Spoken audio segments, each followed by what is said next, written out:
ನಮಸ್ಕಾರ ಎಲ್ಲರಿಗೂ welcome back. ನಾನು ಮಂಜು, ನೀವು ನೋಡ್ತಿದ್ರಿ ಮಂಜು ಸ್ಟೋರೀಸ್. ಫ್ರೆಂಡ್ಸ್, ಇದೇ ಮಾರ್ಚ್ 22ನೇ ತಾರೀಕಿನಂದು IPL 2024 ಪ್ರಾರಂಭವಾಗಲಿದೆ. ಇನ್ನು IPL 2024 ಮಹಾಸಮರವಾಗಲಿದೆ ಅಂತ ಹೇಳ್ಬೋದು. ಯಾಕಂದರೆ ಮೊದಲನೇ ಪಂದ್ಯದಲ್ಲಿ ಬದ್ಧ ವೈರಿಗಳಾದ RCB ಮತ್ತು CSK ತಂಡಗಳು ನಡುವೆ ಪಂದ್ಯ ನಡೆಯಲಿದೆ. ಇನ್ನು ಫ್ರೆಂಡ್ಸ್, CSK ಅಭಿಮಾನಿಗಳಿಗೆ ಒಂದು ಕಹಿ ಸುದ್ದಿ ಬಂದಿದೆ ಅಂತ ಹೇಳ್ಬೋದು. ಅದು ಎಕ್ಸ್ಪೆಕ್ಟ್ಲಿ MS ಧೋನಿ ಅಭಿಮಾನಿಗಳಿಗೆ ಅಂತ ಹೇಳ್ಬೋದು. ಅದು ಏನು ಅಂತ ನಾನು ನಿಮಗೆ ಈ ವಿಡಿಯೋದಲ್ಲಿ ತಿಳಿಸ್ಕೊಡ್ತೀನಿ. ಅದಕ್ಕಿಂತ ಮುಂಚೆ ನೀವೇನಾದರೂ ನಮ್ಮ ಚಾನಲ್ಗೆ ಹೊಸಬ್ರಾಯಿದ್ರೆ ತಪ್ಪದೆ ಸಬ್ಸ್ಕ್ರೈಬ್ ಮಾಡಿ, ಹಾಗೆ ಪಕ್ಕದಲ್ಲಿರೋ ಬೆಲ್ ಐಕಾನ್ ಪ್ರೆಸ್ ಮಾಡಿ, ಆಲ್ನ ಸೆಲೆಕ್ಟ್ ಮಾಡಿ. ಯಾಕೆಂದರೆ ನಾನು ಯಾವುದೇ ಕ್ರಿಕೆಟ್ ಬಗ್ಗೆ ವಿಡಿಯೋ ಮಾಡಿದರೆ ನಿಮಗೆ ತಕ್ಷಣ ನೋಟಿಫಿಕೇಶನ್ ಬರುತ್ತೆ. ಆವಾಗ ನೀವು ವಿಡಿಯೋನ ಮೊದಲಿಗರಾಗಿ ನೋಡ್ಬೋದು. ಸಬ್ಸ್ಕ್ರೈಬ್ ಅನ್ನೋದು ಸಂಪೂರ್ಣ ಉಚಿತ. ವಿಡಿಯೋ ಕೆಳಗೆ ಬ್ಲ್ಯಾಕ್ ಪೆನ್ ಇದೆ, ಮಾಡ್ಕೊಳ್ಳಿ. ಏನು ತಡ ಮಾಡದೆ ವಿಡಿಯೋ ಶುರು ಮಾಡೋಣ ಬನ್ನಿ.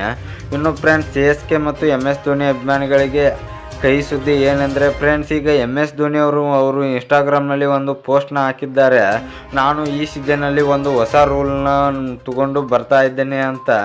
ಅಂದರೆ ಈಗ ಎಲ್ಲ ಅಭಿಮಾನಿಗಳಿಗೂ ಕೂಡ ಶಾಕಿಂಗ್ ಸುದ್ದಿ ಆಗಿದೆ ಅಂತ ಹೇಳ್ಬೋದು. ಆದರೆ MS ಧೋನಿ ಅವರು ಅದನ್ನು ತಿಳಿಸಿಲ್ಲ. MS ಧೋನಿ ಅವರು ವಿದಾಯವನ್ನು ಘೋಷಿಸುವುದನ್ನೇ ಹೊಸ ರೂಲ್ ಆಗಿ ತೊಗೊಂಬರ್ಬೋದು ಅಂತ ಎಲ್ಲ ಅಭಿಮಾನಿಗಳು ತಿಳಿದುಕೊಂಡಿದ್ದಾರೆ. ಈ ವರ್ಷ MS ಧೋನಿ ಅವರು ವಿದಾಯ ಘೋಷಿಸುವುದರಲ್ಲಿ ಇದ್ದಾರೆ ಅಂತ ಹೇಳ್ಬೋದು. ಫ್ರೆಂಡ್ಸ್, MS ಧೋನಿ ಅವರು ಈ ವರ್ಷ ವಿದಾಯ ಘೋಷಿಸ್ತಾರಾ ಇಲ್ಲ ಅಂತ ಕಮೆಂಟ್ ಬಾಕ್ಸಲ್ಲಿ ಕಮೆಂಟ್ ಮಾಡೋದ್ರ ಮೂಲಕ ತಿಳಿಸ್ಕೊಡಿ. MS ಧೋನಿ ಅವರು ಇನ್ನೂ 2 ವರ್ಷಗಳ ಕಾಲ ಆಡಬೇಕು ಅಂತ ಎಲ್ಲ ಅಭಿಮಾನಿಗಳು ಕೂಡ ಕಾಯ್ತಾ ಇದ್ದಾರೆ ಅಂತ ಹೇಳ್ಬೋದು.